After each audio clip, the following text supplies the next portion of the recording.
Alors bonjour à tous, j'espère que vous allez bien. Aujourd'hui on se retrouve pour cette vidéo, cette nouvelle vidéo, pour faire le test du Honor 9X Pro de chez Honor, encore une fois, tout simplement, la sous-marque entre guillemets, ou la marque partenaire de Huawei. Je vous présente de nouveau ici, pour ceux qui n'auraient pas vu le déballage, juste le dos de l'écran, juste vite fait comme ça. Pour ceux qui seraient intéressés par l'unboxing et la première prise en main, je vous renvoie à notre vidéo de déballage, d'unboxing, dont je vous mettrai le lien dans cette vidéo. Voilà, donc ça c'est le dos de l'appareil. Comme on voit, il est très bien fait. Il forme un espèce de X pour Honor, comme ça. Voilà, de très beaux reflets ici qu'on voit très bien ici. Le dessin en X. Je rappelle qu'il est équipé d'une prise USB-C, d'un seul haut-parleur ici, pas de haut-parleur au-dessus, d'un port USB-C, je l'ai dit, d'un port jack 3.5 et d'un micro ici. Sur la tranche droite, on retrouve le capteur d'empreinte ici, le volume moins, volume plus, ces trois caméras photo et rien sur la tranche gauche. La petite caméra pop-up ici, la fameuse, et un tiroir carte SIM. Donc je vous l'enlèverai après, je vous montrerai ce qu'il y a dedans. Voilà ici pour l'interface.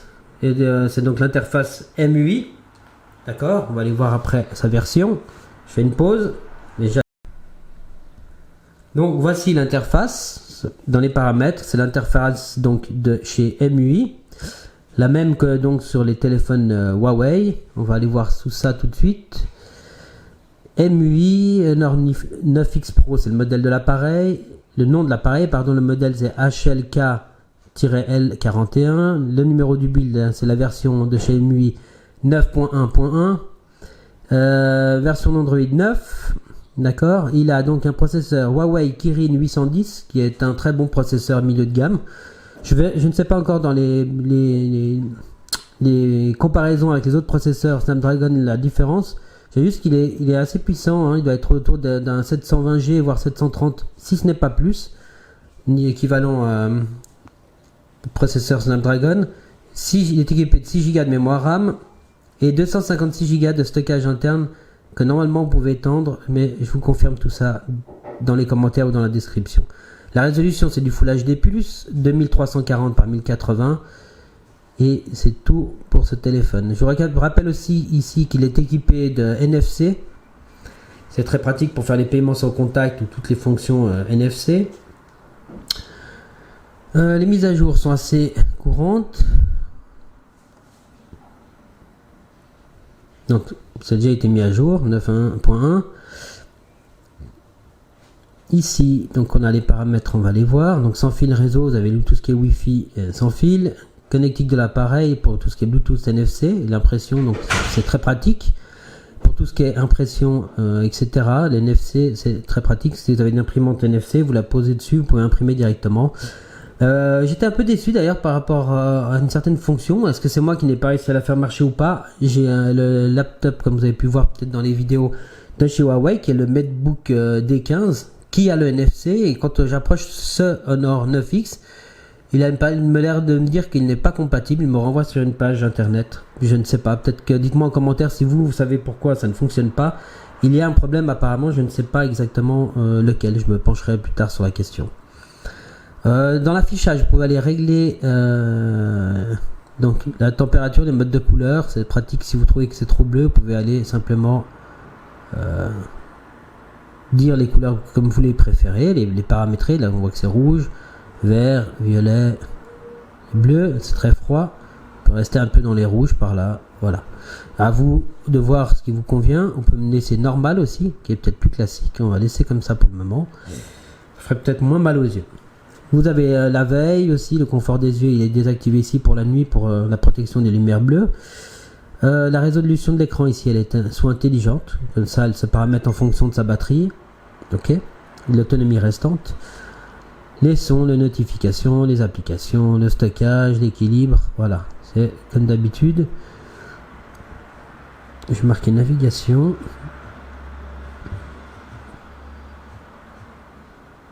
Navigation à 3 touches, voilà. Ici, vous pouvez choisir si vous voulez la navigation par geste comme depuis maintenant sur Android 9, ou les 3 boutons classiques ici en dessous.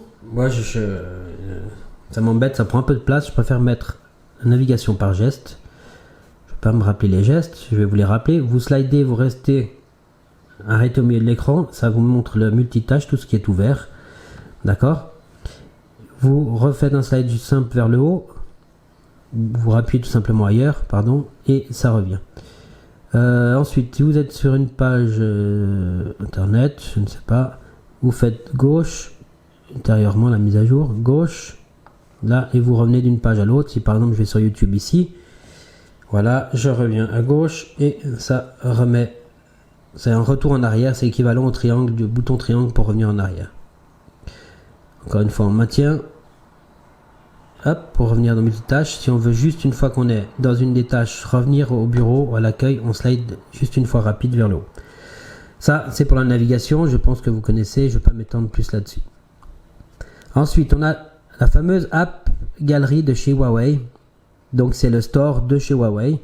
Je vous rappelle que cet appareil n'est pas équipé du Google Play Store, comme la plupart des smartphones Android. Maintenant, je sais faire le P40 et celui-ci, le Nord 9X Pro non plus. Et peut-être même le Huawei Mate 30 non plus les services Google Play.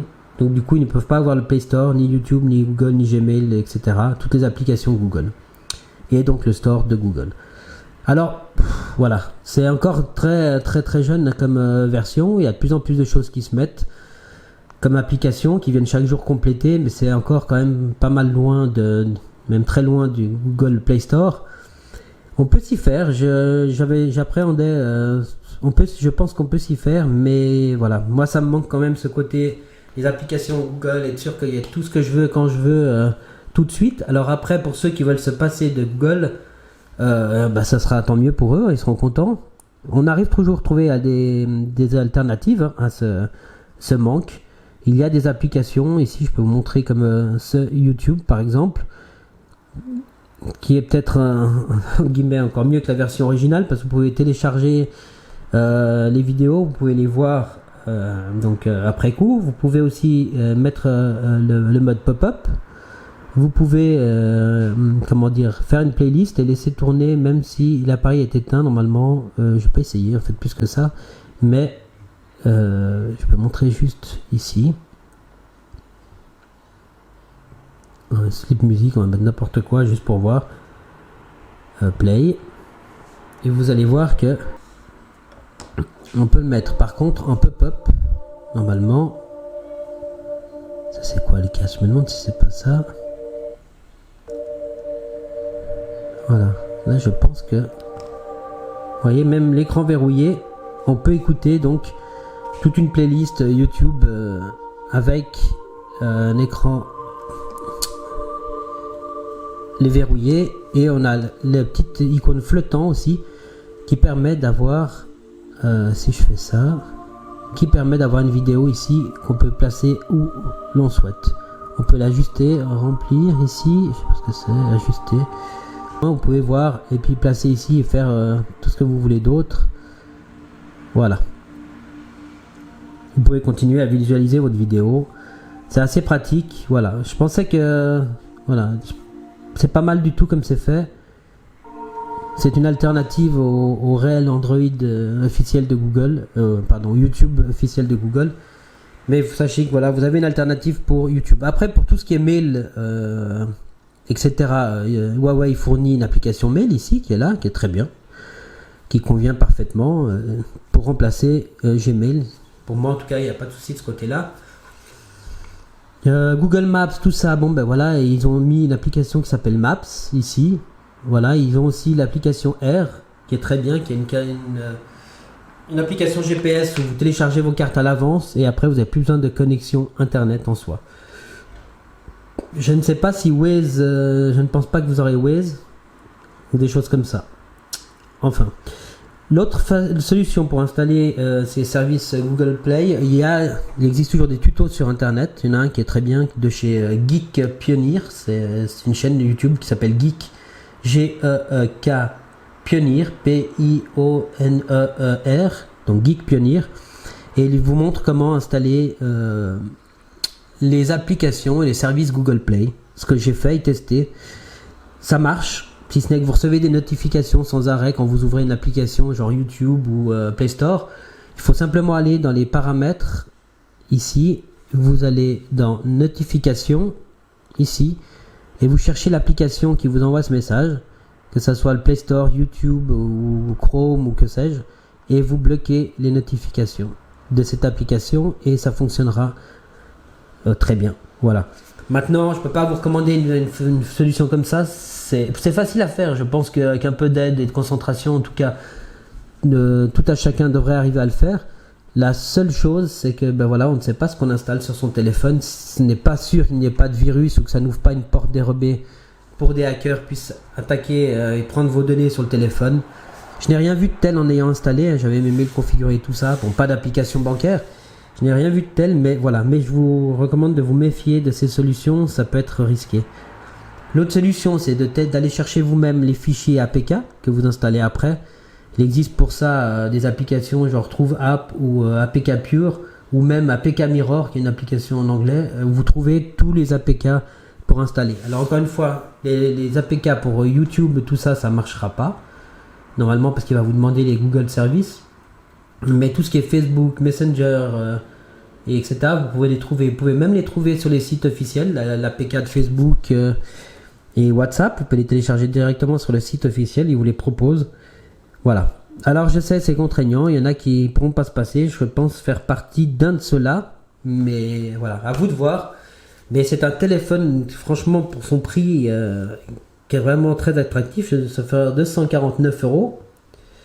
Avec le NFC, 8 Go de mémoire RAM, 256 Go de stockage, un processeur assez puissant, le Kirin 810. Qu'est-ce qu'il a encore? Un écran Full HD+, sans encoche, avec la caméra pop-up ici. Franchement, il est très très bien équilibré pour son prix. Je crois que c'est un des rares. Il manquerait juste un écran AMOLED là et ça serait le top. Et refroidissement liquide, cooling item, enfin voilà, comme il l'appelle, refroidissement à vapeur ou liquide. Ça ne chauffe pas. J'ai joué un quart d'heure, voire plus, entre un quart d'heure et une demi-heure à Asphalt 9. Il était à peine tiède, le dos de l'appareil était à peine tiède. Quand je filme avec mon Galaxy S20 Pro Ultra ou même le Xiaomi Mi Note 10 Pro, il chauffait comme des fous. Et celui-ci pendant le jeu ne chauffe pas. Il faudrait vraiment que j'essaye juste la partie jeu et pas la partie film enregistrement en même temps. Juste la partie jeu sur mon Galaxy pour comparer. Mais celui-ci, je suis épaté de son système de refroidissement qui marche très bien. Il chauffe à peine, quoi, vraiment. Ok, on va juste voir l'appareil photo maintenant. Je vous mettrai en commentaire les ouvertures et tout ça. Je les ai pas en tête comme ça. Alors on a la version une fois, la version large ici, la version grand angle. Tac, on va faire une photo. On a la version une fois, on va faire une petite photo comme ça aussi. Et la version deux fois, zoom deux fois. Voilà.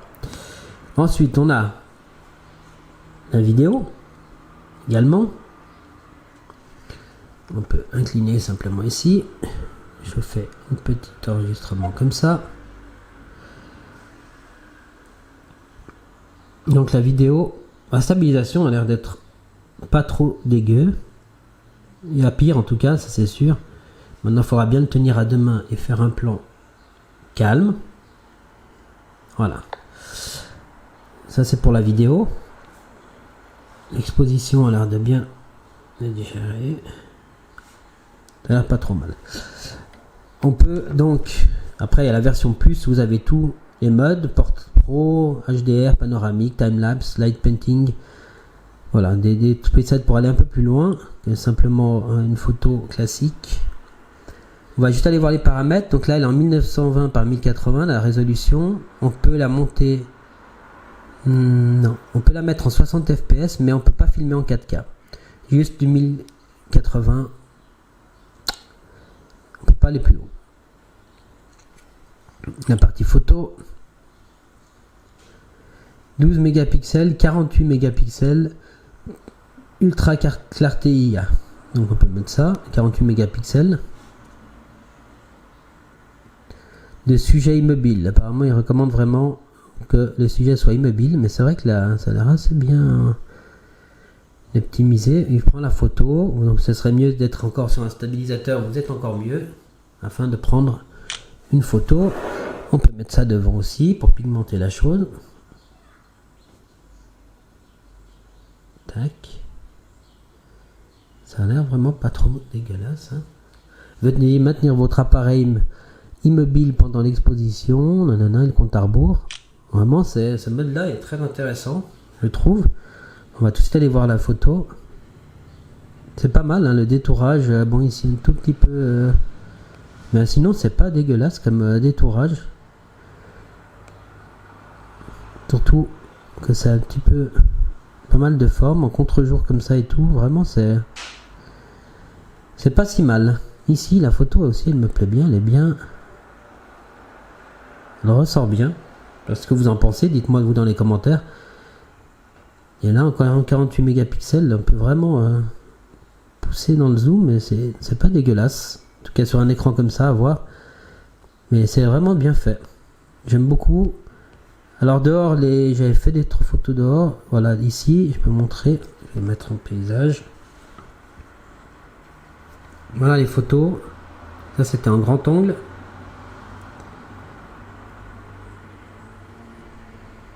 Ça va. Assez froid quand même les couleurs, assez blanches comme ça. Hop. Ici c'était le mode d'une fois. Vous voyez ici les photos. C'est pas dégueulasse. Hein, bon, c'est pas beau hein, ce jour-là. Forcément les photos sont pas des plus belles. Mais voilà, ça va. Voilà, on peut zoomer, alors pas des masses. Hein. Donc là c'était en 12 mégapixels. Alors, on peut pas zoomer beaucoup plus que ça. Mais voilà, pour des photos des réseaux sociaux, ça va. Ça, c'était la caméra selfie avec les écouteurs Honor Pro. Bon, on voit que c'est un petit peu brûlé quand même derrière. Rien de bien méchant, mais sinon, les détails, bon, bah voilà, ça va. La coupe de cheveux mériterait de passer un peu chez le coiffeur. Voilà, ça c'était pour la partie des selfies. Donc là, pour rappel, la partie des selfies, la petite surprise ici de cet appareil vient de son joli petit... essayer de faire un plan dessus, un peu plus. Pardon. On va essayer de faire un plan un peu plus dessus. Voilà, sa petite caméra pop-up qui vient vous dire bonjour. Bonjour. Hop. Ah voilà, ça a fait la photo toute seule avec le déclencheur. Je sais pas si vous avez vu. C'est marrant, il y a quand même une déformation ici en bas. Voilà, 3, 2, 1, et ça fait la photo. Vous voyez, c'est assez bien réussi. Ça marche en tout cas très bien. Encore une fois, la main, il détecte, il y a le compte à rebours qui se met en route, et bim, il fait la photo tout seul. Voilà, ça c'était pour les photos. Encore une fois, ici, le détail. Les cheveux sont assez bien détourés, je trouve. Ça fait assez bien le taf. Voilà, c'est pas le meilleur, ce sera pas le meilleur photophone du monde, hein, faut pas dire n'importe quoi non plus, mais pour son entrée de gamme et milieu de gamme plutôt, j'ai envie de dire, et son prix surtout, franchement, ça fait bien le taf, je trouve. Et puis voilà, on peut pas non plus leur demander d'être le meilleur photophone à ce prix-là, je pense, mais vraiment de très très belles performances pour ce petit téléphone. Je vais vous lancer juste le jeu Asphalt.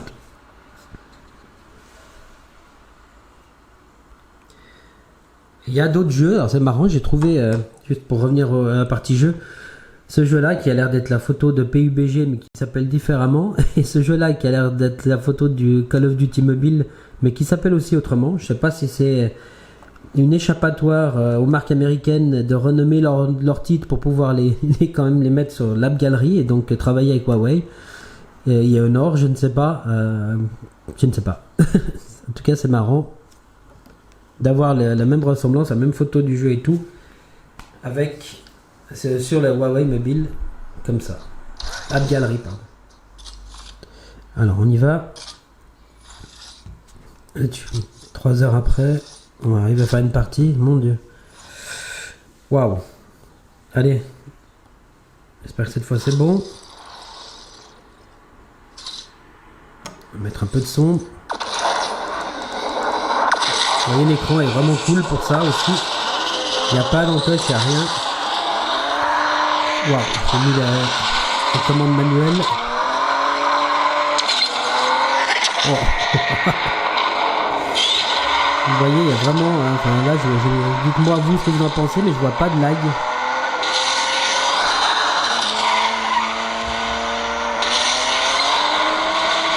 Alors, juste faire attention à pas boucher l'eau-parleur qui se trouve là.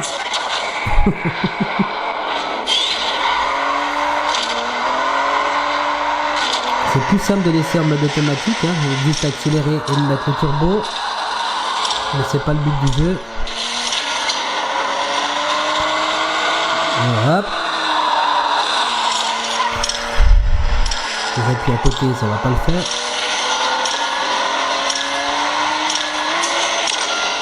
Et voilà. Bref, c'était juste pour vous montrer. Vous voyez, j'ai pas vu de lag et de ralentissement sur le jeu lui-même. C'est très fluide. On peut juste regarder exprès un peu comme ça la vidéo pour voir le ralenti.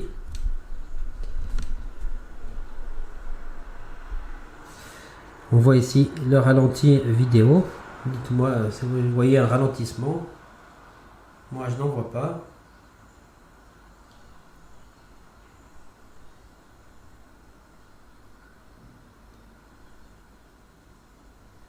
Je laisse admirer un peu et on va arrêter là pour le partie jeu. Et vous voyez derrière le truc, c'est que le jeu ne chauffe pas, et cet écran en plus, le téléphone, l'arrière du téléphone n'est pas chaud du tout quoi. Alors que l'écran, ça fait un moment qu'il est allumé quand même depuis qu'on tourne la vidéo, qu'on fait un jeu, etc. Et le système de refroidissement a l'air de très bien faire son travail. Et l'encoche, vous voyez, il n'y a rien. Ça, c'est très appréciable. Le son, je le trouve assez équilibré, assez grave, plutôt pas trop sur les aigus. Évidemment, ça va vite saturer à fond quand on va monter et exagérer le volume. Mais sinon, il fait bien son travail. Dommage, encore une fois, qu'on n'ait pas le dual speaker avec le son aussi qui viennent d'ici. Alors voilà, qu'est-ce qu'on peut dire d'autre sur ce téléphone? Il est très bien équilibré, très bon rapport qualité-prix, je trouve. Seule chose qui lui manquerait, évidemment, si on veut chipoter un peu, c'est un bon écran AMOLED ici, qui aurait fait merveille. La batterie, l'autonomie a l'air très bonne, comme d'habitude chez notre marque Honor et donc Huawei aussi. L'autonomie est très bonne chez ce constructeur. La batterie, c'est vrai, je mettrai dans les commentaires, c'est 4500 ou 5000 mAh, je crois 4500 mAh de tête. Je vous mettrai de toute façon à nouveau tous les détails, mais je vous renvoie encore une fois à la vidéo de l'unboxing et prise en main, déballage et prise en main, où vous verrez toutes les caractéristiques techniques. Ici, c'est plus pour faire un test et donner un ressenti de ce smartphone et de l'équilibre de ce téléphone. C'est pour ça que je fais cette vidéo. Donc voilà, ce téléphone, c'est vraiment une épine dans le pied, on va dire. C'est vraiment dommage cette histoire entre Trump, les Américains et donc Huawei et donc du coup Honor.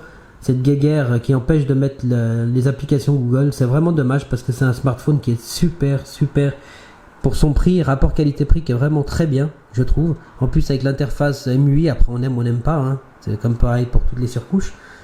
D'ailleurs je vous rappelle que vous pouvez changer l'aspect avec des launchers, enfin bref. C'est vraiment un très bon appareil. Il lui manquerait vraiment que ces Google Services pour tourner encore mieux.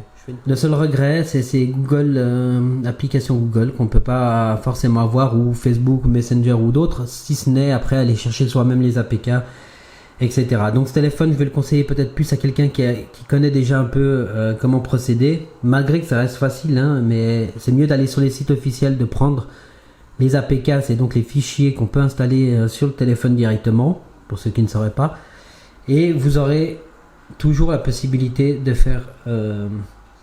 d'avoir ces applications qui ne seront pas mises à jour automatiquement. Il faudra à chaque fois vous aller les rechercher, voilà. Ça après c'est le temps que ça arrive, que les applications arrivent. J'imagine quand même que Facebook, Messenger, etc., WhatsApp vont arriver sur l'app galerie à un moment ou un autre, et voilà, j'espère que ça sera le cas rapidement.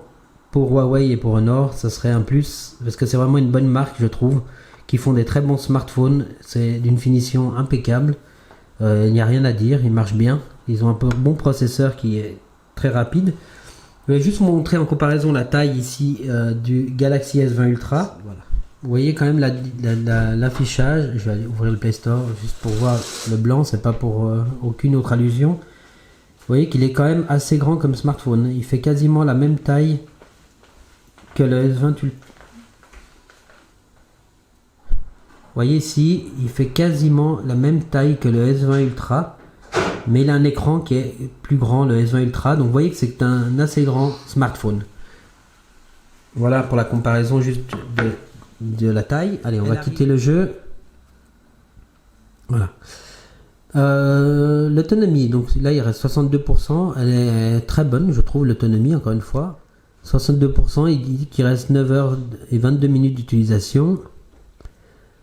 Mode performance, on peut activer le mode performance encore. Mode gestion ultra, c'est pour quand vous n'avez plus beaucoup de batterie, vous mettez ça et vous voyez, il vous restera 57 heures. Bon, alors ça, à voir. Donc vraiment, ce téléphone, encore une fois, je le recommande aux personnes qui peuvent se passer des services Google ou qui arrivent à trouver une alternative. Comme moi, j'y suis presque arrivé avec cette alternative que j'ai trouvée de YouTube. C'était surtout YouTube qui m'embêtait de ne pas avoir. Parce qu'on peut faire, je peux vous montrer aussi une autre solution. Vous allez là, YouTube, vous ouvrez votre navigateur, donc vous allez sur la page YouTube et vous pouvez, en cliquant ici sur les trois petits points, ajouter à l'écran d'accueil ici. Et voilà, ça vous ajoute comme une application, une web app, on va dire ça comme ça. Ça vous ajoute, vous voyez ici, la petite icône comme une web app. C'est comme s'il y avait YouTube d'installer, mais en fait ça rouvre juste le navigateur et vous avez votre YouTube. Alors là, il y a tous les trucs de ma fille qui regarde avec mon compte YouTube. Ces trucs, voilà, on voit des moments, enfin bref, que des bêtises d'enfants, et voilà. Par contre, quand vous ouvrez une vidéo, si j'ouvre cette vidéo au hasard, je vais couper le son, parce que c'est, je sais pas quelle langue, bref, bon, vous avez les mêmes raccourcis, j'aime pas, partager, enregistrer, c'est quasiment la même chose, si ce n'est que les commentaires, je ne sais plus, ils sont tout en bas, sauf erreur ici, les commentaires, voilà. Donc, voilà, ça fonctionne aussi, mais je préfère passer par cette application là que je trouvais plus sympathique. On va juste écouter le son 2 secondes. J'ai le son à fond ici. Donc il sort que d'en bas. Le son est assez bon, il est assez fort, qui était plus dans les aigus, mais franchement voilà. Alors attention quand vous jouez, encore une fois, de ne pas mettre les doigts dessus. Donc voilà, c'est tout pour cette vidéo. C'était vraiment plus un ressenti et une prise en main, et un test de ressenti et d'utilisation du téléphone. Si vous avez des questions à propos de cette vidéo, n'hésitez pas à les poser dans les commentaires. Si vous avez aimé cette vidéo, n'oubliez pas de lâcher un like, de vous abonner si ce n'est pas encore fait, d'activer la cloche de notification pour ne rien perdre de nos vidéos. Et sur ce, je vous dis à très bientôt. Portez-vous bien, c'était Androphone Tech. Ciao.